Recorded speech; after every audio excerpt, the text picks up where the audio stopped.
Assalamualaikum warahmatullahi wabarakatuh. Perkenalkan, nama saya Putri Amalia Sartono dari Pendidikan Teknik Informatika dan Komputer akan mempresentasikan pengantar ilmu komputer topik 8, yaitu e-komersi dan bisnis. Pokok pembahasan yang akan saya bahas yang pertama yaitu e-komersi, yang kedua e-bisnis, yang ketiga dampak positif dan negatif, yang keempat perbedaan e-komersi dan e-bisnis. Jadi yang pertama yaitu e-komersi. Sejarah e-komersi. Istilah perdagangan elektronik telah berubah sejalan dengan waktu. Awalnya, perdagangan elektronik berarti pemanfaatan transaksi komersial seperti penggunaan EDI untuk mengirim dokumen komersial seperti pesanan, pembelian, atau invoice secara elektronik. Kemudian berkembang menjadi suatu aktivitas yang mempunyai istilah yang lebih tepat, yaitu perdagangan web, pembelian barang dan jasa melalui World Wide Web atau WWW melalui server aman HTTPS, protokol server khusus yang menggunakan enkripsi untuk merahasiakan data penting pelanggan. Yang kedua yaitu definisi e-komersi. E-komersi adalah satu set dinamis teknologi, aplikasi, dan proses bisnis yang menghubungkan perusahaan, konsumen, dan komunitas tertentu melalui transaksi elektronik dan perdagangan barang, pelayanan, dan informasi yang dilakukan secara elektronik. Contohnya, Amazon.com, website yang menjual berbagai kebutuhan rumah tangga sampai hiburan. Kemudian yang ketiga, istilah-istilah dalam e-komersi. Yang pertama, digital atau electronic cash. B. Digital money. 3. Disintermediation. D. Electronic check. E. Electronic wallet. F. Extranet. G. Micro payment. Yang keempat, ruang lingkup e-komersi. Bagian A. Teknologi. Kontributor terbesar yang memungkinkan terjadinya e-komersi adalah teknologi informasi. Dalam hal ini, perkembangan pesat teknologi komputer dan telekomunikasi. B. Marketing dan new consumer processes. Dari segi pemasaran, e-komersi sering dilihat sebagai sebuah kanal atau cara baru untuk berhubungan dengan pelanggan. Melalui e-komersi, jangkauan sebuah perusahaan menjadi semakin luas, karena yang bersangkutan dapat memasarkan produk dan jasanya ke seluruh dunia tanpa memperhatikan batasan-batasan geografi. Kemudian yang ke-C yaitu electronic linkage. D. Service infrastruktur. E. Legal privacy dan public policy. Kemudian yang kelima yaitu hambatan e-komersi. A. Penipuan dengan cara pencurian identitas dan membohongi pelanggan. B. Hukum yang kurang berkembang dalam bidang e-komersi ini. Kemudian yang keenam yaitu kemampuan e-komersi. A. Otomatisasi. B. Integrasi. C. Publikasi. D. Interaksi. Dan yang ke-E yaitu transaksi. Kemudian yang ketujuh yaitu faktor kunci sukses dalam e-komersi. Dalam banyak kasus, sebuah perusahaan e-komersi bisa bertahan tidak hanya mengandalkan kekuatan produk saja, tapi dengan adanya tim manajemen yang handal, pengiriman yang tepat waktu, pelayanan yang bagus, struktur organisasi bisnis yang baik, jaringan infrastruktur dan keamanan, desain situs web yang bagus. Beberapa faktor yang termasuk: A. Menyediakan harga kompetitif.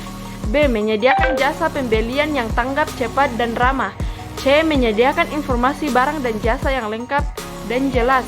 D. Menyediakan banyak bonus seperti kupon, penawaran istimewa, dan diskon.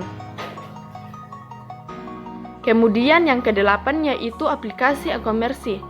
Beberapa aplikasi umum yang berhubungan dengan e-komersi adalah A. Email dan message. B. Content management system. C. Dokumen, spreadsheet, database. D. Akunting dan sistem keuangan. E. Informasi pengiriman dan pemesanan. F. Pelaporan informasi dari klien dan enterprise. G. Sistem pembayaran domestik dan internasional. H. Newsgroup. I. Online shopping. J. Conferencing. K. Online banking. Kemudian yang ke-9, Undang-Undang E-komersi pasal 1 UU PK 1999 mengatur mengenai perlindungan konsumen. Namun, pada kenyataannya UU PK 1999 belum sepenuhnya mengatur mengenai transaksi elektronik. Hanya beberapa pasal saja yang dapat dipergunakan dalam transaksi elektronik. Di dalam KUH Perdata sendiri terdapat beberapa pasal yang lazim digunakan dalam transaksi elektronik, yaitu pasal 1338 JO pasal 1320 KUH Perdata yang mengatur mengenai kebebasan berkontrak dan syarat sahnya perjanjian. Kemudian yang kebe yaitu e-business. Yang pertama, sejarah e-business. Pada prinsipnya, e-business kerap didefinisikan sebagai aktivitas yang berkaitan secara langsung maupun tidak langsung dengan proses pertukaran barang dan atau jasa yang dengan memanfaatkan internet sebagai medium komunikasi dan transaksi. Perkembangan teknologi komputer dan telekomunikasi atau teknologi informasi yang sangat pesat dewasa ini telah mengakibatkan terjadinya revolusi di dunia perdagangan dan industri. Syarat utama yang harus dipenuhi oleh sebuah perusahaan yang ingin mengimplementasikan konsep U-Business adalah bahwa manajemen perusahaan benar-benar memahami filosofi dasar dari konsep U-Business, bukan sekedar ikut-ikutan atau lata belaka. Kemudian yang kedua, definisi e-business. E-business adalah kegiatan bisnis yang dilakukan secara otomatis dan semi-otomatis dengan menggunakan sistem informasi komputer. Istilah yang pertama kali diperkenalkan oleh Lou Gerstner, seorang CEO perusahaan IBM ini sekarang merupakan bentuk kegiatan bisnis yang dilakukan dengan menggunakan teknologi internet. Dalam penggunaan sehari-hari, e-bisnis tidak hanya menyangkut e-dagang atau perdagangan elektronik atau e-commerce saja. Dalam hal ini, e-dagang lebih merupakan subbagian dari e-bisnis. Sementara e-bisnis meliputi segala macam fungsi dari kegiatan bisnis menggunakan data elektronik, termasuk pemasaran internet atau e-pemasaran. Sebagai bagian dari e-bisnis, e-dagang lebih berfokus pada kegiatan transaksi bisnis lewat www atau internet. Kemudian yang ketiga yaitu manfaat e-business. Bagian A, pasar global internet tidak mengenal batas, baik budaya maupun wilayah. B, mobilitas. Selama Anda memiliki koneksi internet, Anda dapat mengoperasikan bisnis Anda dari manapun. Anda bisa mengelolanya dari ruang tidur Anda, dari ruang tamu, terserah Anda. Yang ke-C, fleksibel. Tidak ada yang peduli jika Anda berdagang tengah malam untuk bekerja dan tidur esok harinya. Juga tidak ada yang peduli jika Anda ingin libur bekerja selama 1 minggu untuk berlibur. Kemudian yang ke-D, modal kecil bukan tanpa modal, tetapi dengan menggunakan media internet maka modal yang digunakan jika dibandingkan dengan bisnis offline jauh lebih kecil. Kemudian E, daya ungkit teknologi dalam MLM atau network marketing, menggunakan konsep daya ungkit orang lain, tapi dalam dunia internet Anda bisa menggunakan daya ungkit teknologi. Kemudian yang keempat, ukuran keberhasilan e-business. Jika bisnis bertujuan untuk mencapai apa dalam teori disebut dengan wealth maximization dan di dalam praktik sehari-hari wealth sharing diasosiasikan dengan profit atau keuntungan usaha, maka secara jelas e-business harus dapat paling tidak melakukan kedua hal di bawah ini. A.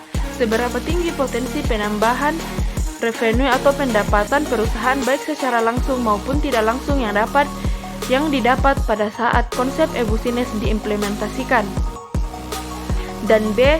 Seberapa tinggi potensi pengurangan kos atau biaya yang dapat dilakukan baik secara langsung maupun tidak langsung yang didapat pada saat konsep e-business diterapkan. Kemudian yang kelima yaitu aplikasi e-business. Di dalam menerapkan konsep e-business, peranan aplikasi sangatlah penting dan krusial. Beragamnya kebutuhan untuk melayani pelanggan memaksa perusahaan untuk membeli dan mengembangkan berbagai aplikasi bisnis maupun teknis. Contohnya adalah aplikasi keuangan, aplikasi pemasaran, aplikasi sumber daya manusia, dan aplikasi pengadaan. Kemudian yang keenam yaitu arsitektur e-business. Menentukan desain e-business dengan aplikasi yang terintegrasi, perusahaan adalah mengharapkan e-business menuju peningkatan penghasilan, membuat menjadi kompetitif ke arah yang berbeda, dan didukung bisnis praktis yang inovatif.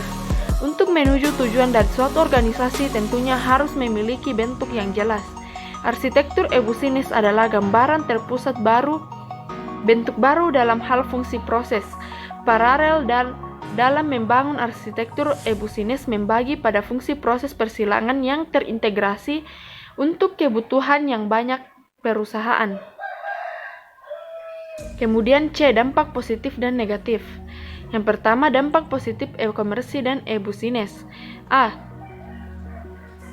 Revenue stream atau aliran pendapatan baru yang mungkin lebih menjanjikan yang tidak bisa ditemui di sistem transaksi tradisional.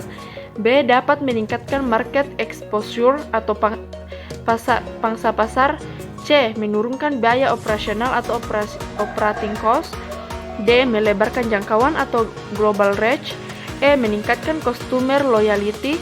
F. Meningkatkan supplier management. G. Memperpendek waktu produksi. H. Meningkatkan value chain atau mata rantai pendapatan. Kemudian 2. Dampak negatif e-commerce dan e-business. Yang pertama, kehilangan segi finansial secara langsung karena kecurangan. Yang kedua, pencurian informasi rahasia yang berharga. Yang ketiga, kehilangan kesempatan bisnis karena gangguan pelayanan. Kemudian yang keempat, penggunaan akses ke sumber oleh pihak yang tidak berhak. Yang kelima, kehilangan kepercayaan dari para konsumen. Ini karena berbagai macam faktor seperti usaha yang dilakukan dengan sengaja oleh pihak lain yang berusaha menjatuhkan reputasi perusahaan tersebut. Keenam, kerugian yang tidak terduga disebabkan oleh gangguan yang dilakukan dengan sengaja, ketidakjujuran, praktek bisnis yang tidak benar, kesalahan faktor manusia atau kesalahan sistem elektronik.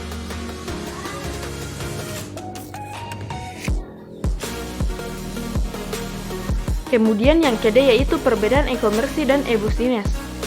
Electronic business atau e-business adalah suatu proses bisnis yang berhubungan dengan sistem informasi. Metode e-business memungkinkan perusahaan untuk berhubungan data, mengakses data internal dan eksternal dengan proses yang lebih efisien dan fleksibel. Dalam prakteknya, e-business lebih berfokus pada strategi dengan fungsi yang menggunakan kemampuan elektronik, sedangkan e-commerce adalah suatu kumpulan dari keseluruhan strategi e-business. E-commerce dicari untuk menambahkan aliran pendapatan dengan menggunakan internet untuk membangun hubungan dengan klien dan mitra usaha dan mengembangkan efisiensi dengan menggunakan strategi FTVSL. Terkadang, e-commerce melibatkan aplikasi dari sistem manajemen pengetahuan. E-business melibatkan seluruh rantai nilai dalam proses bisnis, pembelian elektronik dan manajemen rantai pasokan, memproses pesanan secara elektronik, mengatur pelayanan pelanggan dan bekerjasama dengan mitra usaha. Jadi itulah pembahasan yang saya bahas. Kurang lebihnya mohon dimaafkan. Assalamualaikum warahmatullahi wabarakatuh.